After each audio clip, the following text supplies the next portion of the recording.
I really wanted to connect with my class, and because of quarantine, we weren't able to meet in person.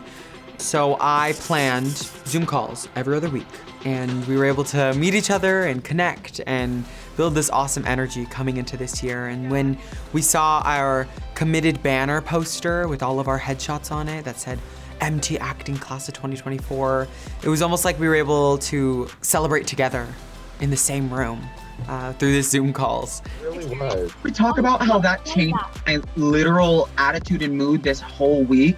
Now, in the spring, doing the Admitted Students Day for the first years for next year, we were able to bring the energy we started with in quarantine and cultivate it throughout this year and bring it to this Admitted Students Day through Zoom. Wait, can we talk about the difference in your selfie?